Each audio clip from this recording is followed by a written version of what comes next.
Everyone's attention, please. Good evening, ladies and gentlemen. If anyone from the general public would like to leave any material with the commission tonight, if you would please give it to me for distribution, and I'll pass it out for them. Please be reminded that video live streaming is prohibited in the commission chambers. We welcome audio and video recordings. The areas at the back of the corners that you'll see with the turnstile ropes, they're designated areas for audio and video recordings. If these areas reach capacity, the upper mezzanine area or the balcony area will become a designated area. Thank you.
Good evening, ladies and gentlemen, and welcome to the September 9th, 2019 Montgomery County Formal Commission meeting. I'm going to ask Sheriff Fuson to call our meeting to order. If you would, please remain standing for the pledge led by Commissioner James Lewis and our invocation by our chaplain, Commissioner Joe Creek. All rise. Oh yes, this Honorable Board of County Commissioners is now in session pursuant to adjournment. Now may God save this state and this Honorable Board of County Commissioners. I pledge allegiance to the flag of the United States of America and to the republic for which it stands, one nation, under God, indivisible, with liberty and justice for all. Let us pray. It says in the Bible in Psalms 111, in part, verse 1 and 2, praise ye the Lord, for I will praise the Lord with all my heart in the assembling of the upright. The works of the Lord are great. Weigh out them in and pleasure therein.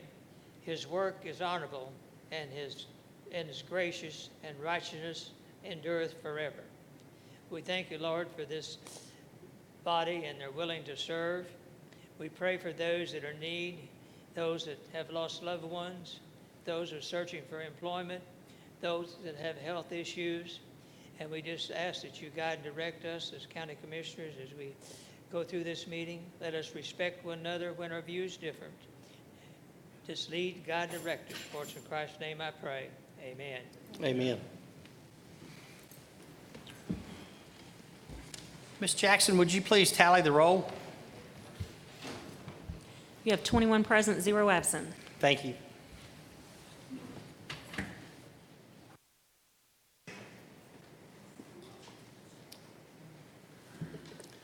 Ladies and gentlemen, we have 3 proclamations to hand out tonight.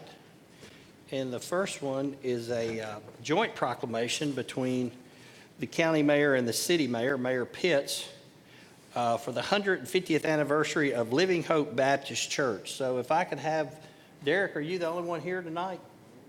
Come on up then.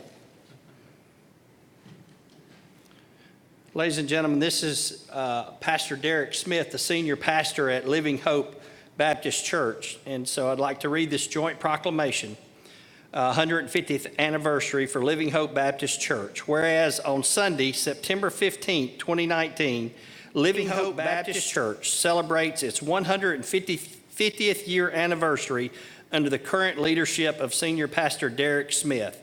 And whereas it all began in the 1860s when a group of early residents in the Sango area began having prayer meetings in their homes, and it was from those meetings a mission developed to one day have a Baptist church in the Sango area.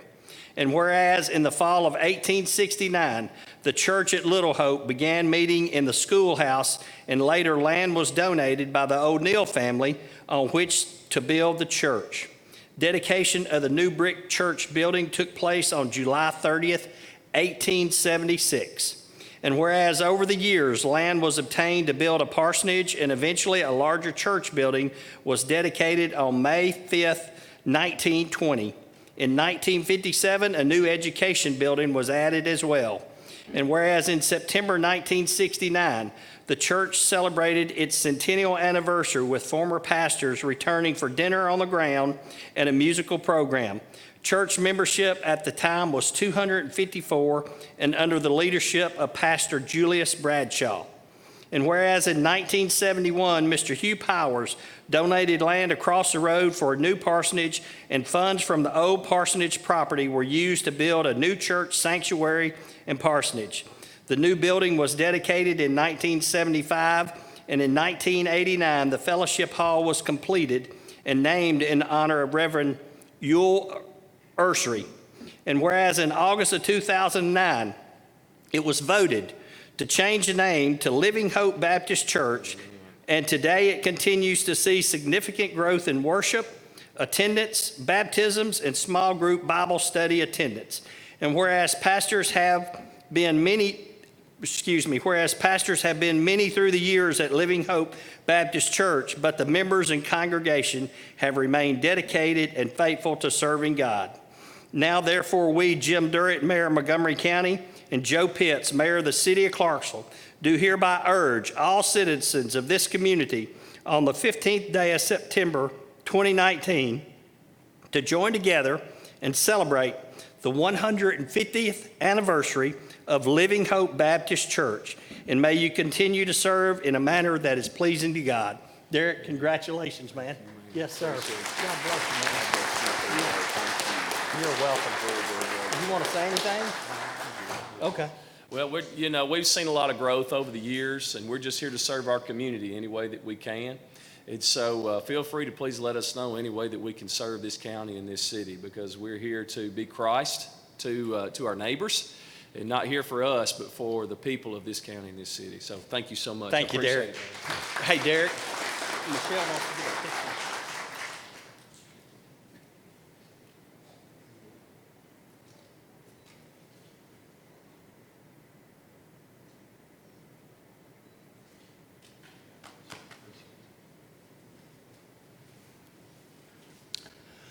I don't think Miss Hendricks is here, but I know there's some folks with Imagination Library that are here. Miss Stacy? This is also a joint proclamation, and Mr. Joel Wallace. How are y'all this evening? Good. This is also a joint proclamation to the Imagination Library. Whereas the Imagination Library was founded by Dolly Parton in Sevier County, Tennessee in 1995 in tribute to her father who could not read or write. And whereas studies have shown that a child's brain develops to 90% of its size by age 5, the ability to read is the fundamental skill that will point a child towards success in life. Books increase a child's vocabulary, early reading skills, and language development. And whereas in 2014, Governor Phil Bredesen pledged to provide free books to children under the age of 5 across Tennessee. In March 2005, Imagination Library of Montgomery County began sending books to children in our county from birth until they graduate from the program at age 5. And whereas the cost of one book is approximately $1, and with the current enrollment of 9,200 children, this translates to a yearly cost of over $110,000 to fund the program. And whereas Montgomery County Imagination Library has grown from one of the lowest participating counties at 30% enrollment of eligible children to being currently the 6th largest county in Tennessee in number of books mailed. And whereas the eligible children of Clarksville and Montgomery County have received nearly 950,000 books since the program's inception, and it is expected that the 1 millionth Imagination Library book will be mailed in early 2020. And whereas in July 2019, Governor Bill Lee expanded Imagination Library Week into Tennessee's Early Literacy Month to be simultaneously celebrated during the month of September. And whereas Montgomery County and the city of Clarksville agree to also include Imagination Library as part of the early childhood literacy to be celebrated throughout the month of September. Now, therefore, we, Jim Durrett, Mayor of Montgomery County, Tennessee, and Joe Pitts, Mayor of the city of Clarksville, hereby urge the citizens of this great community to continue to support the Imagination Library program, which is so vitally needed to support early childhood literacy. Stacy, Thank you so much. Joel, thank y'all. Appreciate all y'all do. There is actually tomorrow night at the Roxy, there's a fundraiser that starts at 5:30. It's a spelling bee. Yes, sir. Grown-up spelling bee. We'll actually have a team in it. I'm a little worried about the talent that we're providing, but we're going to do the best we can, and I'm one of the judges, so maybe I can help our team out. But if y'all would, come up here and let's get a picture. You're welcome.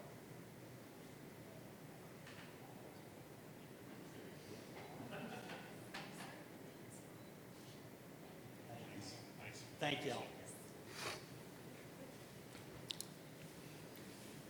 And lastly, if I could have some members of the Bikers Who Care. I know there's 4 of you here, and there's probably more, but at least you 4 gentlemen. How are y'all tonight? Good. Where do you want to stand? Just wherever you want to stand. You can read this if you want to, Bill. Well, this is both proclamations that we just handed out were really very special, but this one's very special to me too. And before I read it, to these 4 guys standing here and the many, many members of Bikers Who Care, y'all do so much in this community, and you do it because of the goodness of your heart. And so before I read it, I just want to publicly thank the 4 of y'all and all your membership. And so this is a proclamation by the county mayor. Whereas the Bikers Who Care is an organization of motorcycle enthusiasts dedicated to supporting children's charities, especially Camp Rainbow. And whereas their first mission began in 1982 with the very first Leslie W. Watson Memorial Toy Run, which was a way to show respect for Watson's memory and kindness he showed to others. Whereas the first toy run consisted of around 100 motorcycles where all participants brought toys which were donated to the fire department for their Christmas toy drive. And whereas Bikers Who Care has been instrumental in support of Camp Rainbow, a nonprofit, all-volunteer-driven summer camp for children with life-threatening medical conditions. During Camp Week, BWC members ride in on Thursday to enjoy events and activities with the kids. And whereas last year alone, BWC raised $55,000 to help finance Camp Rainbow, while giving an additional $55,000 to 6 other children's charities, and over the past 38 years have contributed over $1 million through their BWC children's charities.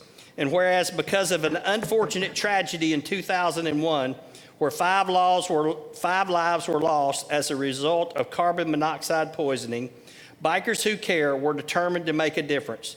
They were instrumental in getting legislation passed where a recreational vehicle that is leased or rented in Tennessee must have in such vehicle a carbon monoxide detector in proper working order. And whereas Bikers Who Care also supports and sponsors other events, such as the benefit party after the Leslie W. Watson Memorial Toy Run. the annual Clarksville Oktoberfest and Brewfest, Bubba Langford Memorial Poker Run, and Best of Clarksville to raise money for children helped by Buddy Ball, Montgomery County Child Advocacy Center, Special Olympics, Camp Phoenix, Dawn Stanfield Foundation, Fuel, and handicap accessible playgrounds. And whereas Bikers Who Care have worked for many years to earn respect in the community, and regardless of first impression, they have shown through commitment that they have some of the biggest hearts in our community. Now, therefore, I, Jim Durrett, Mayor of Montgomery County, do hereby proclaim the week of September 16, 2019, as Bikers Who Care Week, and commend each member of this outstanding organization for their many years of dedicated service to the children and citizens of Montgomery County. Keep up the great work. Thank y'all. Thank you. Appreciate it. Thank you. Thank you. Thank y'all. I'm gonna let y'all hold that and we'll go up here and get a picture made.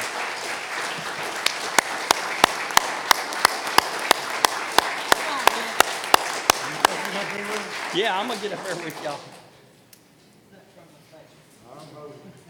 Let Bill holds it by the chain, everybody else will be like. I like to say, I ain't on the microphone, but Bikers Who Care could not exist in any other town or county in Montgomery County. Thanks to people like y'all that help us out, and deeply appreciate this, y'all. Awesome. Thank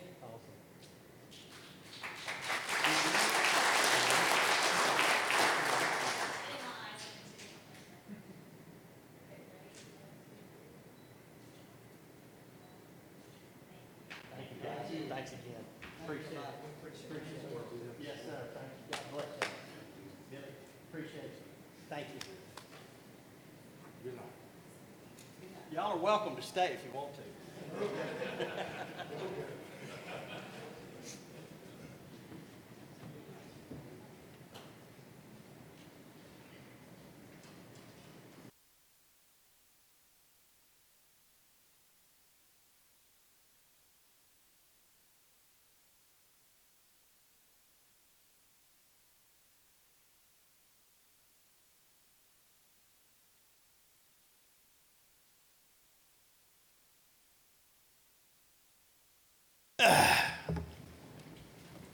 Good evening, County Commission.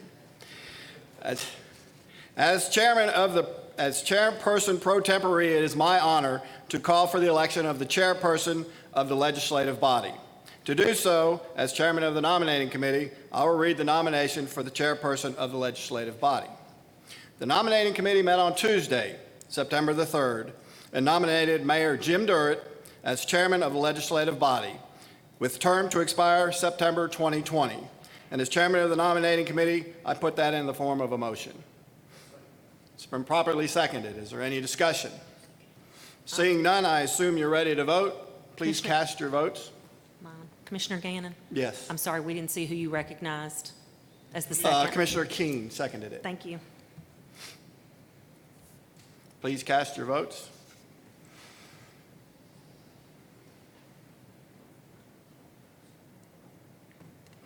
Would anybody like to change their vote? Seeing none, Ms. Jackson, would you please tally the votes? You have 21 yeses, 0 noes, 0 abstentions. Congratulations.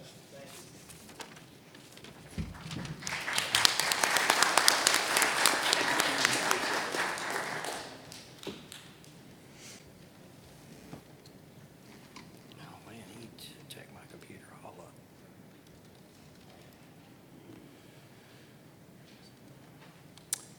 All right, at this time, we have a presentation from, oh, we have to do Mayor Pro Tem now? Oh, okay. So, Ms. Jackson, are y'all ready for that vote? Yes, sir. Okay.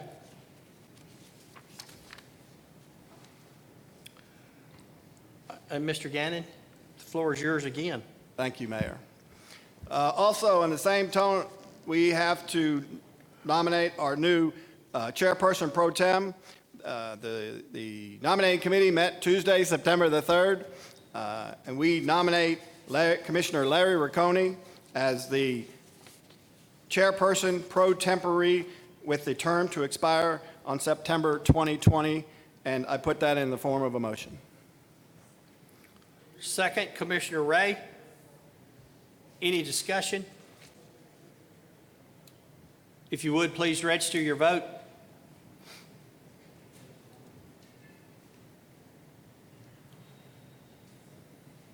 Would anyone like to change their vote? Ms. Jackson, would you please tally the vote? You have 20 yeses, 0 nos, 1 abstention. Thank you, ma'am.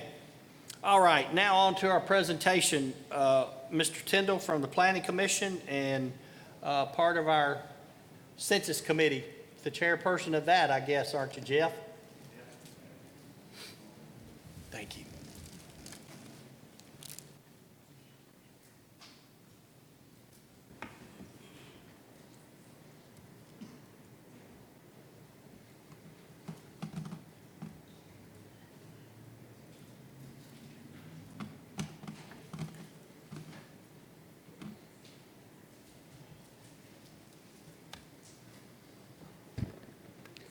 Thank you, Mayor. We got to do this last week at the City Council. I kind of joked then. I said, the Planning Commission isn't always rezoning subdivisions and historic structures. We get to do a lot of other things behind the scenes, and I'm glad to present tonight, with the help of Caitlin Sperling of the U.S. Census Bureau, just an update about our Census Complete Count Committee, or CMC counts.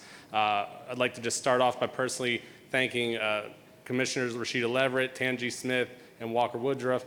They are on the committee, but we always welcome additional volunteers if you have time or the heart to serve. The big push right now is to get people interested in the census, which is coming up April 1st, 2020. We want to ensure we have the best count, as we know we have a growing community. And as we continue to grow for the next 10 and 20 years, we want to make sure we have the best count at 2020 so that we can ensure that we get the best state and federal dollars due us. We have a lot of projects that we need, and even today we're starting to see the struggles of not having all that state and federal money that we really could use based on our growing population. We're still getting money based off our 2010 census. We've grown exponentially since then. So the big push is to make sure that everyone gets counted once and in the right place. I know I'm stealing a little Caitlin's speech here, but I'll turn it over to her, and then we'll take any questions, and I'll close up. Thank you. Good evening. Thank you, Mayor and Commissioners, for having me here tonight. Again, my name is Caitlin Sperling. I am a partnership specialist with the U.S. Census Bureau. And tonight I'm just going to give you a very brief overview about the 2020 census and its importance. As you can see here, the decennial census is constitutionally mandated in Article 1, Section 2. Importantly, it apportions the seats in the U.S. House of Representatives, and what we really like to make sure that our community members know is that it distributes over $675 billion of federal funding throughout the states every year. So it is imperative that we get a complete and accurate count for our community, like Jeff mentioned, to ensure that we get our piece of the pie and can continue to serve our communities. The goal is to count everybody once, only once, and in the right place. And as you can imagine, that is no easy task to do across the nation. Our objective is to conduct the 2020 census with the same high-quality design that we did in 2010, but we have quite a few new improvements to include, for the first time ever, an online response option. In 2020, you will have the opportunity to respond online, which is smartphone and smart device compatible, as well as by mail and on the phone, and that will be available in 59 non-English languages. I would like to stay on this slide for just a few minutes because we know that the confidentiality is a huge piece that we want to spread to our community. We want everybody to know that the census is easy, safe, and important. And I like to highlight the safety piece of that. Not only are the records kept confidential and protected under Title 13, us as census employees also take a lifetime oath to protect that data. Records are kept confidential for 72 years. So if you go down to the local library and want to see where great-grandma's address is, you will not see a name associated with an address for 72 years. And that is part of the message that we would like our community to know that this information is truly kept confidential and is used in statistical format only. Here you can see some of the changes from the 2000 census to 2020, what we're prepping for now. In 2000, our self-response rate as a state was at 72%. At that time, we were using both the long and the short form. As a show of hands, has anybody received the long form of the census? Okay, it was like a phone book thick, and we've gone away with that. In 2010, we started what we call the short form, and using the American Community Survey in lieu of that long form that we had used prior. We saw an increase in our Tennessee self-response rate up to 76%, and a huge factor to that was the start of complete count committees. In the state of Tennessee, we are almost at 100% of complete of complete count committees across the state in each county. In 2020, we have already started here in Montgomery County. We have formed that complete count committee, and they are doing amazing things. The 2020 census, again, will offer an online response option, and it is important to note that April 1st, which is Census Day, is not a deadline. It is a point-in-time count in order for us to get a snapshot of the entire nation. Census invitations will be sent on March 12th. Every household will receive up to 5 mailers asking that they go online or by phone or by mail and complete the census form. Here's a list of some different programs that use census data. As you can see, census data is all around us. Every business that comes here, every local small business that decides to grow here in Montgomery County uses census data, as well as each of these programs who also receive federal funding because of the census.gov data. Here's a quick snapshot of the process that we take in order to complete the 2020 census. We started for the 2020 census far before 2010 ended. We established where to count, make sure that the Census Bureau has a complete master address list of every address in the United States. Currently, in August, we began what we call address canvassing, or ADCAN for short. That is where Census Bureau employees are in the field, in the neighborhoods, verifying each of those addresses that we have collected for the previous years. Our complete count committees will be working to motivate people to respond and prepare us for the counting of the population, which will begin in March of next year. We release the results to the president by December 31st of 2020. Here you can see a brief operation timeline. As I mentioned, address canvassing started in August of this year. Group quarters will begin at the beginning of next year, where we count facilities where groups live, such as the dorms, jails and prisons, nursing homes, and group quarters such as those. Census Day will be April 1st, 2020, and internet self-response opens in March as well. I would like to mention at the very bottom, you see an operation called non-response follow-up. That is what we typically associate with the Census Bureau. That's the knocking on the doors. And there is a prime opportunity between March and April to complete your census form and self-respond prior to anybody coming to your door and seeking that information. Here's just a brief look at different area offices that we will have opening. Currently, we're operating out of the Shelbyville lane. We'll have Memphis, Nashville, and Knoxville open shortly. Here's a list of different programs that the Community Partnership and Engagement offers. We are working with our local Complete Count Committee, especially targeting our hard-to-count populations. And we are working with Clarksville Montgomery School System with our Statistics in Schools outreach as well. Historically, children under 5 are the most undercounted population in the nation. It is said that over 1 million children were missed in the 2010 census. That is imperative because a child that is missed when they're 5 is not counted again until they're 15. And so we have developed a Statistics in Schools program, and educators have made this program for educators so that we can not only educate our students and let them know and empower them that they matter and that they count, so that they can go home and educate their families who might not know the importance of the census. Here's a few different ways that your organization can help. As Jeff mentioned, we do have a Complete Count Committee. If you are interested in assisting with the Complete Count Committee efforts, please contact Jeff. He will gladly point you in the right direction. And if you have any questions, please feel free to contact me. Montgomery County is my home, so I am in the area. We're able to do any brief informational overviews at Rotary clubs, Civitan clubs, and other civic groups if that is requested. I appreciate your guys' time tonight. Thank you. So really briefly, in your bags there tonight. You have one of these cards and one of these smaller cards. They fold up pocket size. This is general information. This card right here very closely mimics these signs. One side's in English, the other side's in Spanish. And this little card is more higher end information. If you're asked to talk or you want to just bring up one or two of the important talking points, that's what this card is for. Caitlin and my contact information are on the back. We have begun to stand up the website, cmccounts.com, and we do have some social media presence starting to go. Unfortunately, we had a really good intern for about 4, 5, 6 weeks there over the summer who was really helping us go, and I'm hoping that Austin P can come through and get me another intern or two here this fall. Right now, we're in get the word out, get people interested, keep them motivated through the winter, and then we're going to get into an action plan in the spring to assist people locally if they need help filling out the census, whether we're going to go to communities and have events where people can come out and fill them out on iPads or on computers, set up computers at the transit station or at the library that are dedicated to letting people fill it out, sending out text message reminders, whatever we can come up with, a real grassroots effort. And I'd like to thank Mayor Durrett and also Mayor Pitts for putting the budget together to help us get some of this information together, put some of these events together. You may have seen us at Riverfest over the weekend. So I just thank you for your time. Thank you for helping us get the word out. Our big push this winter will be going to civic organizations, as Caitlin said.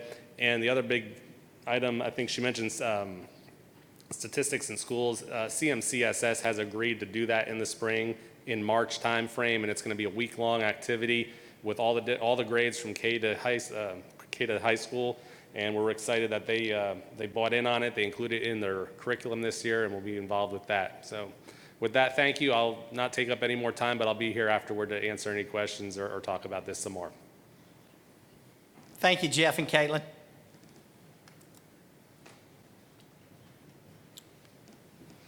Commissioners, our first item of business, I'll let them get the screen where they can get back up, is the approval of our August 12th, 2019 minutes.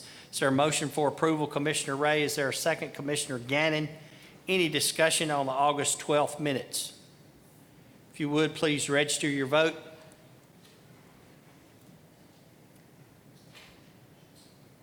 Would anyone like to change their vote? Ms. Jackson, would you please tally the vote? You have 21 yeses, 0 noes, 0 abstentions. Thank you, ma'am. Next is a vote on zoning resolutions. This first case, CZ 9-2019, was deferred from August. It's an application of Bone, Henry, Strange, and Ward from AG to E1A R1. Is there a motion for approval? Commissioner Smith, is there a second? Commissioner Knight, any discussion? Commissioner Joe Smith. I'd like to speak on behalf of this just because I missed last Monday night's meeting.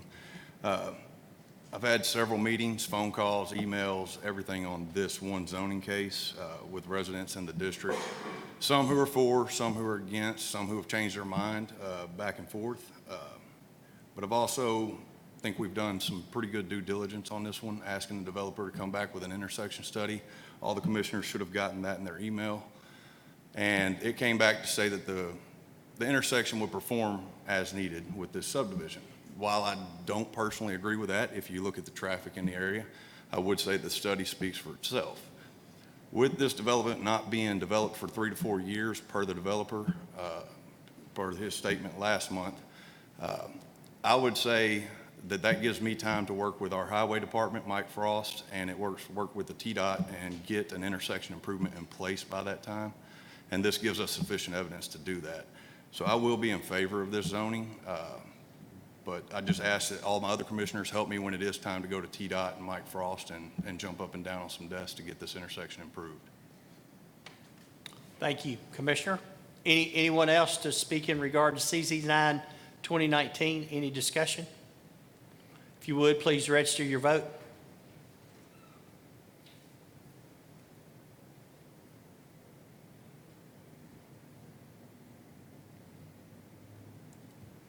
Commissioner Riccone, you abstain? Yes, Mayor. Okay. Chair's going to vote yes based on Mr. Smith's recommendation. I guess I can with the tie? No, I cannot. Yeah, you vote with the tie. Okay. Motion carries.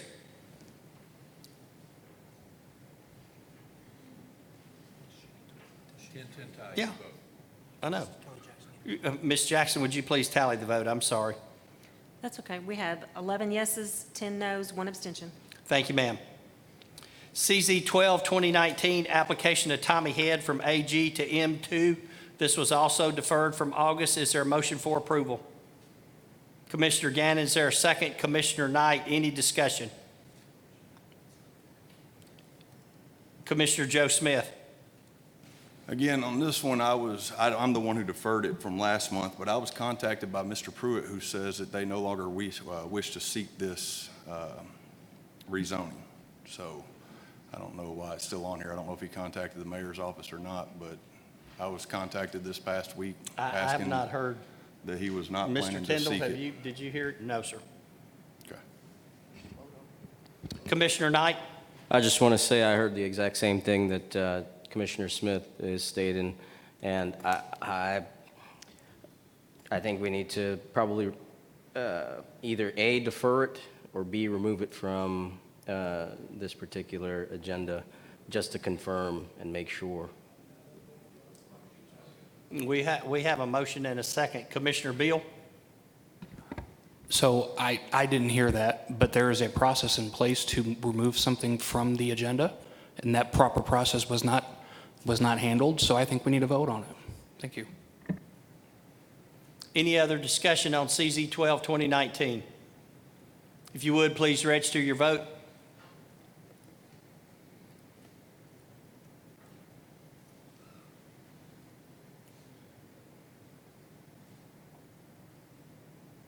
Would anyone like to change their vote? Ms. Jackson, would you please tally the vote? You have 0 yeses, 21 noes, 0 abstentions. Thank you, ma'am. Resolution 1991 is a resolution to accept funds from the Clarksville-Montgomery County School System pursuant to a grant award from the Tennessee Department of Education as part of the Safe Schools Act and to make certain appropriations. Is there a motion for approval? Commissioner Beal, second. Commissioner Butts. Any discussion on 1991? If you would, please register your vote.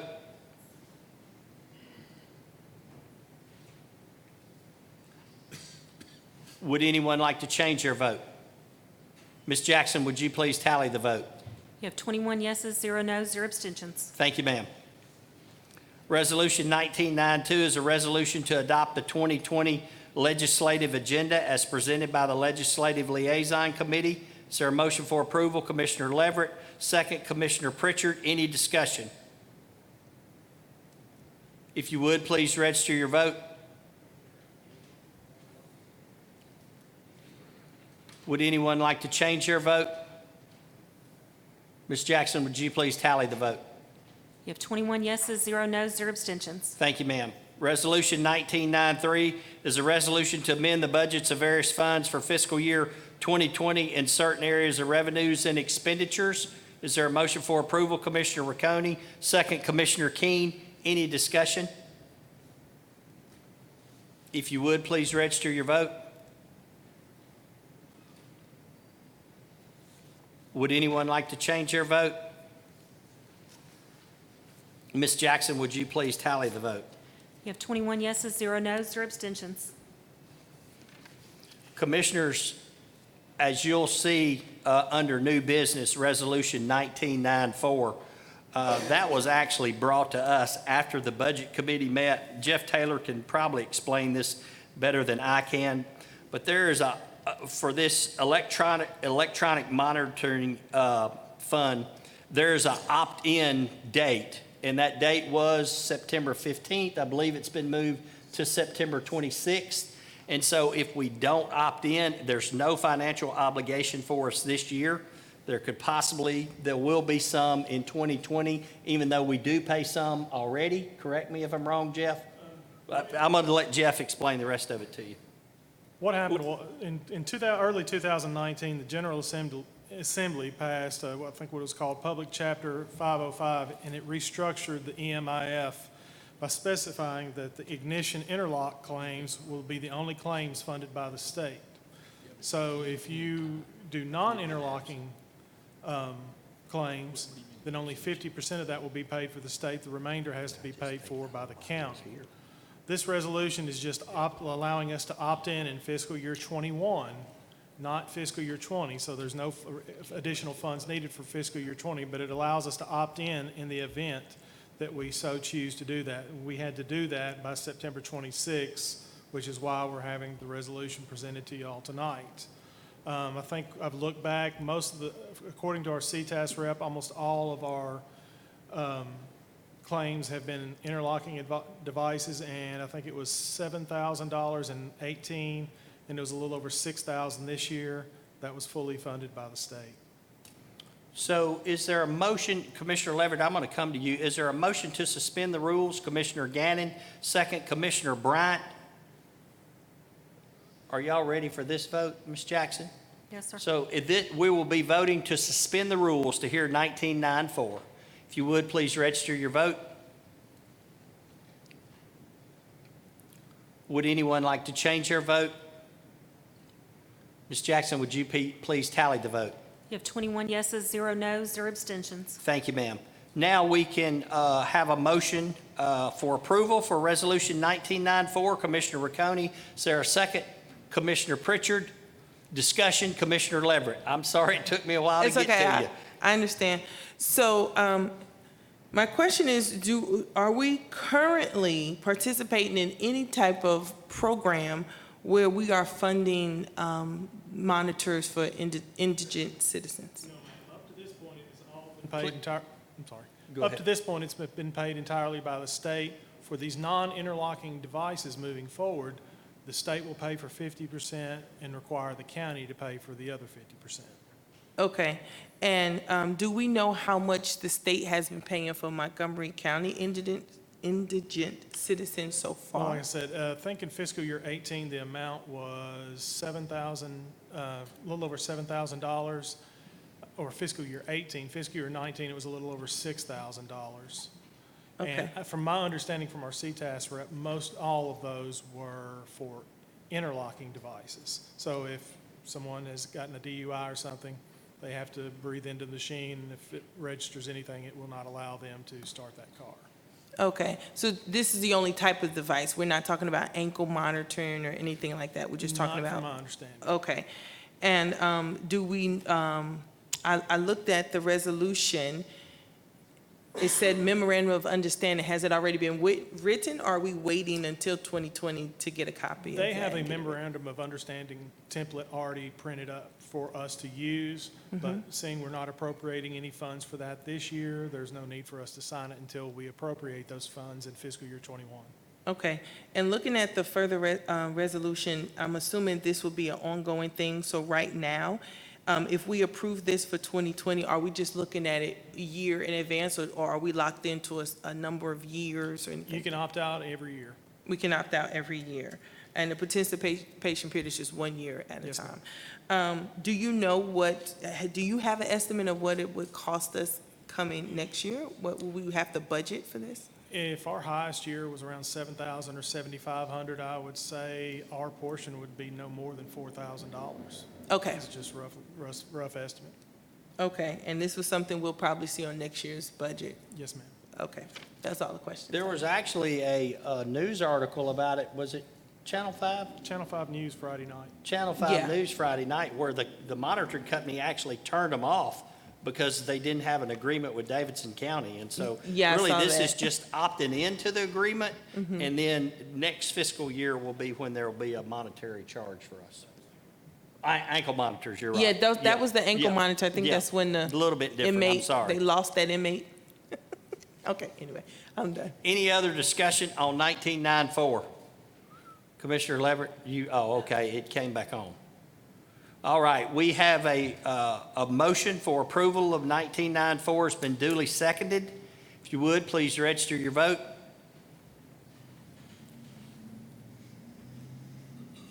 Would anyone like to change their vote? Ms. Jackson, would you please tally the vote? You have 21 yeses, 0 noes, 0 abstentions.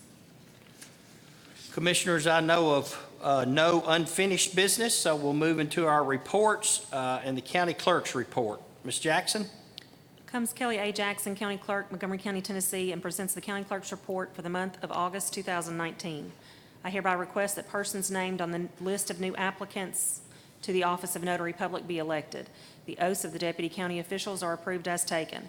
This report shall be spread upon the minutes of the Board of County Commissioners. You received your list last week of new applicants for notaries. There were none signed by personal surety, and you do not have any names that need to be read into the minutes for bond purposes. Is there a motion for approval of the clerk's report? Commissioner Beal, second. Commissioner Chandler, any discussion? If you would, please register your vote.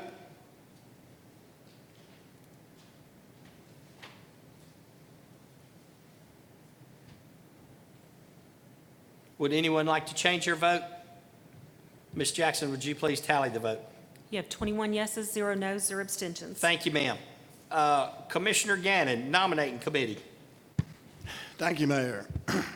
As you know, the nominating committee met on September 3rd. And on Committee on Investments, Commissioner James Lewis is nominated to replace John Gannon for a 2-year term to expire in September of 2021.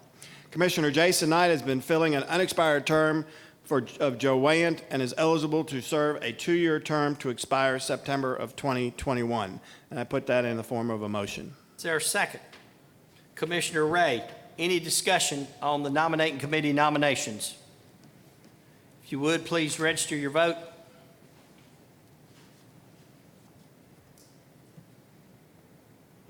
Would anyone like to change their vote? Ms. Jackson, would you please tally the vote? You have 20 yeses, 0 nos, 1 abstention. Thank you, ma'am. Under county mayor appointments, we have 2 appointments that will require commission approval and without objection. I'll read both of those and ask for a motion for approval. Under the Port Authority, a 5-year term. Jim Durrett reappointed to a 5-year term to expire September 2024. And under the Budget Committee, Commissioner Larry Riccone appointed as Mayor Pro Tem to serve a 1-year term to expire September 2020. Is there a motion for approval? Commissioner Lewis, is there a second? Commissioner Rasnick, any discussion on the county mayor appointments? If you would, please register your vote.